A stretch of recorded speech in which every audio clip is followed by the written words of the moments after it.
you today. In 2022, I spoke about a country that I call home, Uganda, a nation of 50 million people living under the violent military dictatorship of General Yoweri Museveni, who has for 40 years twisted the law and used the military to stay in power. I told you of how I ran for president against him in 2021, how it was the most violent political campaign yet, and how he massacred hundreds of our people on the 18th and 19th of November 2020. How he shut down the internet on the eve of the election, imprisoned me inside my home for weeks, and then declared himself winner of the 2021 presidential election. Now, it is 2026, and here I am again, speaking to you at the Geneva summit. Nothing has changed for the better, only going from bad to worse. Despite what happened in 2021, we were driven by hope to give it another try. So in 2025, I announced that I was running for president again. For 112 days, I traveled across the country campaigning, and the population turned up overwhelmingly. Yet again, our campaigns were violently attacked, our supporters were murdered, we were blocked from reaching many places, and were also blocked from several media stations. As usual, Museveni shut down the internet again, this time 3 days to the election. And what happened thereafter was not an election, but a military operation. The election was so rigged to the point that even at the polling station where Museveni voted for, he got much more votes than the actual registered voters in the register. Our polling agents in several places were arrested and whisked away. Several of our party officials were arrested and many abducted. 2 female deputy presidents of our political party were abducted and held in Communicado in a military barracks for 3 weeks before being thrown into a prison where they are languishing right at this moment. The military was deployed on our streets, shooting on spot whoever dared to challenge the criminality. It was under these circumstances that Museveni yet again declared himself winner of the election, this time with over 70% of the vote. Right now, I'm speaking to you while in hiding. This is because as soon as the election was finished, Museveni's son, who is also chief of the Ugandan military, issued an order to take me to him, dead or alive. The military acted on his order and raided my home. They tortured my family members, humiliated and undressed my wife, accusing her of hiding me.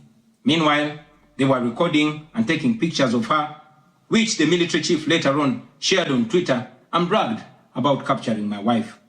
They also took over my home and surrounded it, and they are occupying my home as we speak right now. My wife and children had to flee the country for fear of their lives. I am in hiding, but I don't want to be in hiding. It was necessary though, so I can stay alive and be able to speak to you right now.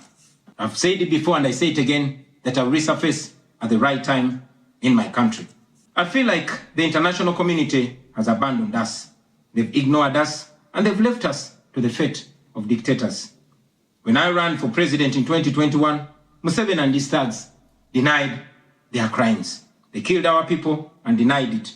They tortured people and denied it. They raided our houses and denied it.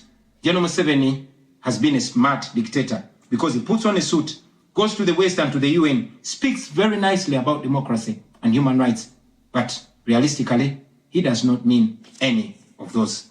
He talks about our so-called Human Rights Commission in Uganda, but the same person closed the UN Human Rights Office in Uganda 2 years ago because they dared to question him about his atrocities. Now that is how he has been able to maintain a facade of democracy for 40 years and counting. But now Museveni is 83 years old, and his 51-year-old son, Muhoozi Kainerugaba, commands our military, the Uganda People's Defense Forces, more like Uganda's defense against its own people.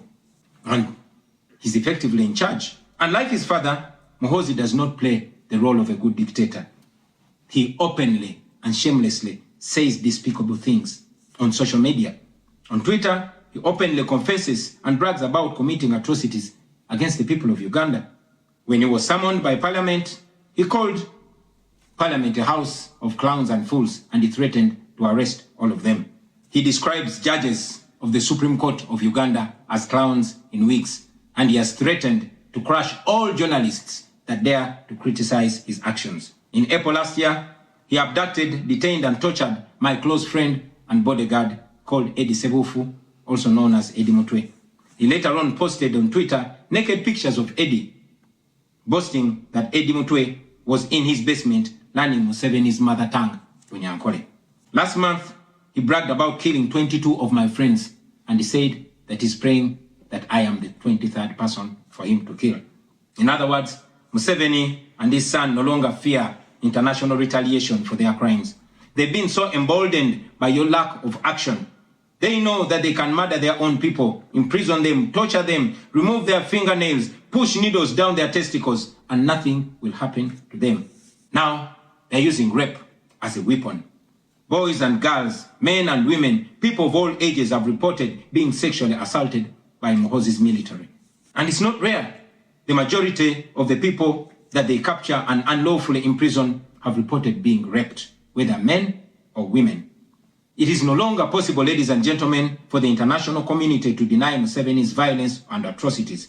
It's all over social media. And today, I am talking about it to you. Now, this is our call to action. The way I see it, if the international community continues to be complacent, then Uganda will go from bad to worse.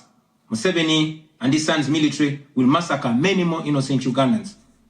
You, ladies and gentlemen, in the Western world, will be forced to grapple with millions of Ugandan refugees pouring into your countries. And maybe then, the international community will come and commiserate with the people of Uganda, just like they did after the genocide in Rwanda, but it was too late. The second option is that the international community rises to the occasion. You stand by the values that you profess, democracy and human rights.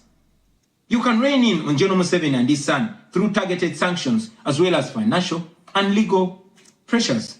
Ladies and gentlemen, Ugandans are not seeking for pity. Ugandans are only seeking to see the world take action against the individuals that have violated their rights for far too long. Those that have abused democracy with impunity should be the starting point. Please sanction these individuals. Sanction General Museveni. Sanction General Muhoozi. Sanction all the police and military officers that are responsible for gross human rights violations. Sanction those commanders. Sanction the judicial officers that have aided criminality through deliberately misinterpreting the law or skewing it. Those that normalize electoral fraud. Those that remand to prison suspects that should actually be sent to hospital.